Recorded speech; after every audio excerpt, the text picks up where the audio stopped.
What's up, guys? Dustin Yewy here, back with some more NHL 14 news. Oh yeah, so it's been E3 week this week, and last year I had an article that was called NHL 13, 22 Things We Know About NHL 13. Well, this year I am back, and a new article that's called 50 Things We Know About NHL 14. 50 things! So I'm going to basically go through this as fast as possible, if I can. There's going to just be some random gameplay in the corner there. It's not NHL 14. No, it's not. And I'm just going to label them with the headings. Like, the headings are general gameplay, skating, deking, shooting, checking, fighting, GM connected, be a GM, and that's it. So I'm going to just go through that as the headings, label them 1 through 50. I'm just going to, each time I put a new one, I'm just going to put 1, number 2, number 3, number 4. And I'm just going to read through them as fast as possible. The link will be in the description. Here we go. After building a reputation as one of the best sports games in the EA stable this generation, the NHL franchise's skates have lost their edge a bit the past few years thanks to a stagnant Be a Pro mode, troubled Be a GM mode, and tweaks to the gameplay that have irked some fans, yes. Though NHL 12 and 13 may not have had first-line form, the core of this hockey sim is still solid, so a return to Conn Smythe contention isn't entirely out of the question if EA Canada addresses its weaknesses. We spoke with NHL sports producer Sam Ramjansing and Andy Agostini about what changes the team has in store for NHL 14's gameplay and GM modes. Alright, here we go. General gameplay. Number 1. As expected, NHL 14 is not headed to next-gen consoles. The only platforms the game supports are PS3 and Xbox 360. We know that. Number 2. According to EA Canada, the overarching focus for NHL 14 was properly balancing aggression, speed, and skill, the three qualities the studio believes makes hockey a standout sport. Number 3, given the increased focus on checks and dekes, some fans have expressed worry that NHL 14 will be too arcade-like and lose the sim aspects that drew them to the series. Ramjansing assured us this is not the case. Quote, all of the great gameplay depth and creativity that we talked about through this entire generation about giving players the tools, we focused on all of that stuff as well, he said, and then, quote, the stuff you're hearing about right now is just focused on trying to make the game more accessible so people are able to have fun with our game without sacrificing any of the depth. All that depth is still there, and there's a lot more new depth as well that people will see as they play the game. Alright, number 4, EA Canada says it's spent a lot of time working on the AI and systems to make sure the core gameplay experience on top of all the new features continues to improve.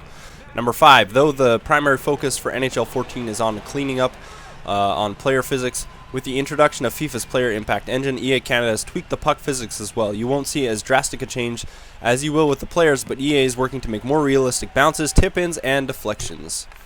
Number 6, to improve neutral zone play, EA says it's spent a lot of time tweaking puck support. The real AI introduced in NHL 12 is being tweaked to script sequences and breakouts for 2- and 3-man play through the neutral zone, so they give more realistic motion. This should result in more varieties of approach. Number 7, EA felt the poke check was too powerful last year, and now that hitting has more of a defensive tool, they are dialing back the effectiveness of the poke check. Large players may benefit more from being physical, and smaller, more agile defenders have a better success rate sticking with the poke check. Number 8, EA Canada hasn't made any tweaks to the face-off mechanics for NHL 14, though they are making it easier to win draws on a lower skill level. That's kind of disappointing, but that's okay. Number 9, puck pickups and pass targeting are being tweaked as well. The passes should be more in line, so it should be easier to lead a player properly if you aim correctly. Next section, skating and deking. So number 10, for its second year, the True Performance skating is being adjusted to address some fan complaints. When a player reaches his top end speed, it should no longer feel like you're turning the Titanic when turning.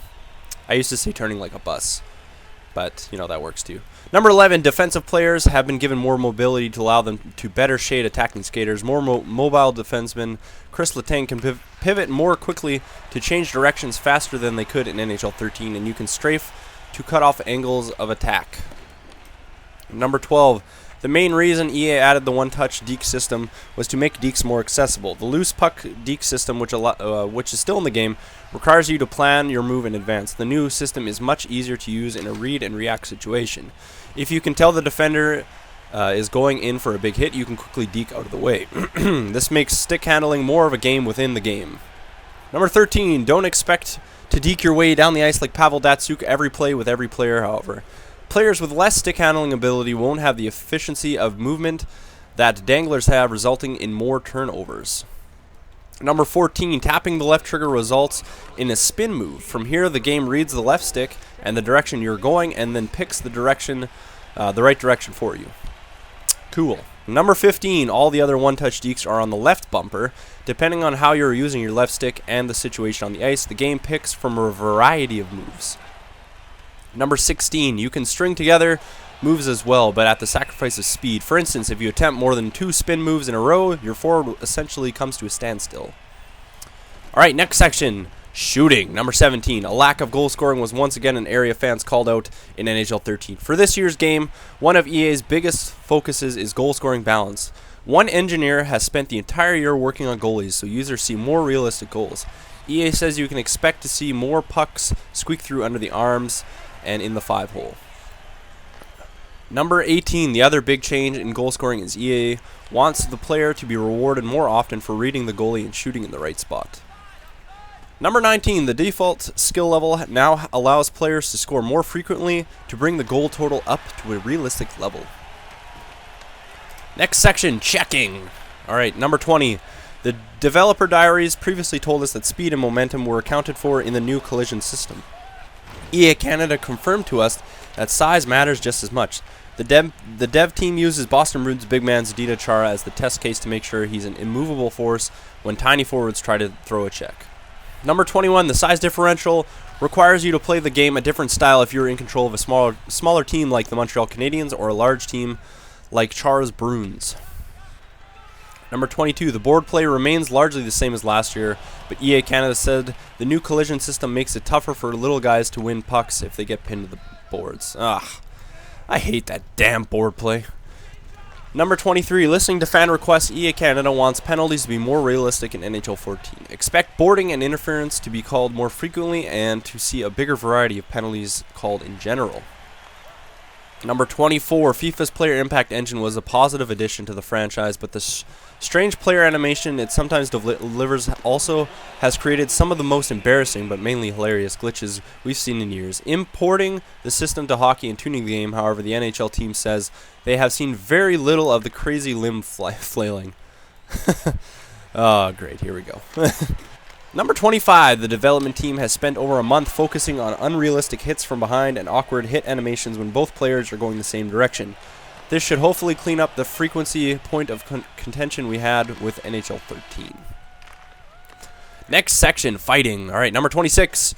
EA's biggest focus for the new Enforcer engine was to make fighting more realistic and more within the moment. The players now not engaged in the fight now stay on the ice, and the players on the bench no longer disappear.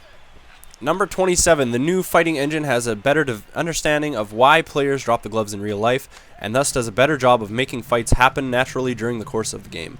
You can still pre-plan a fight or get into a post-whistle scrum, but if you target a star player for a check and leave him a disheveled heap on the ice, your antagonist may not have the option to avoid the fight with his on-ice bodyguard or another player that takes offense to the hit.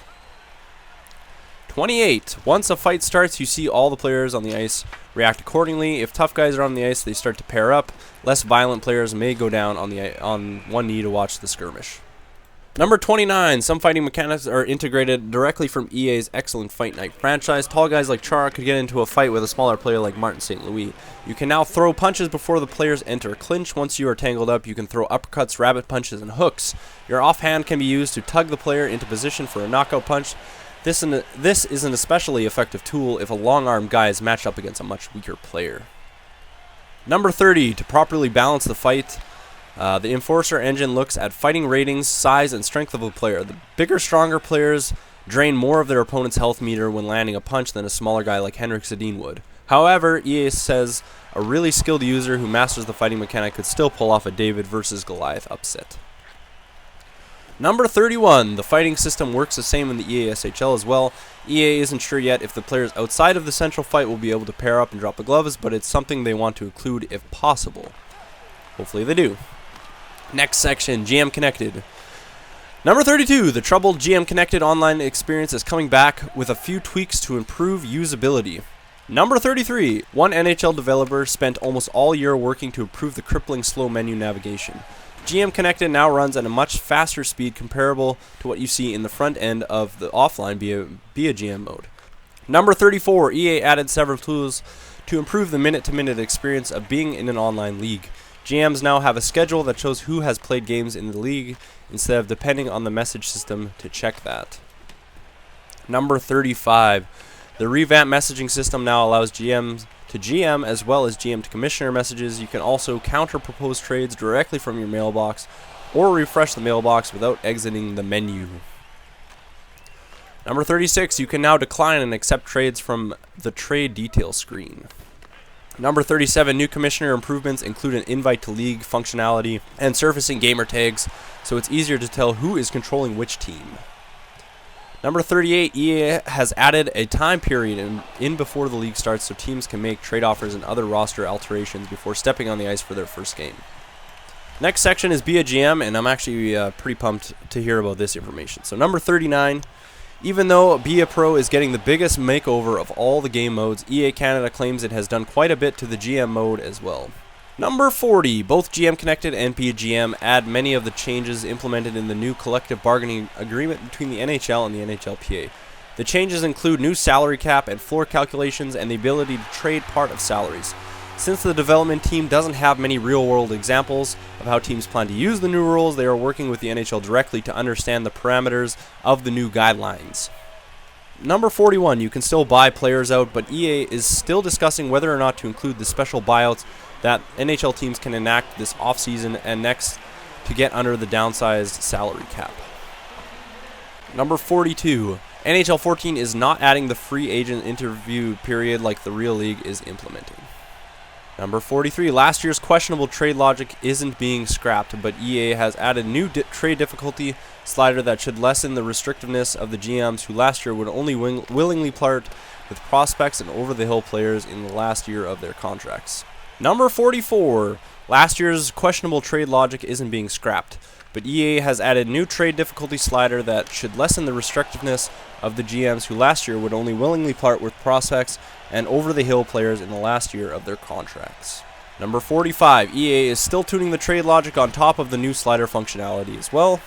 Number 46, players now improve during the season. Yes, though some only grow in the off-season. This adds another layer to the progression system.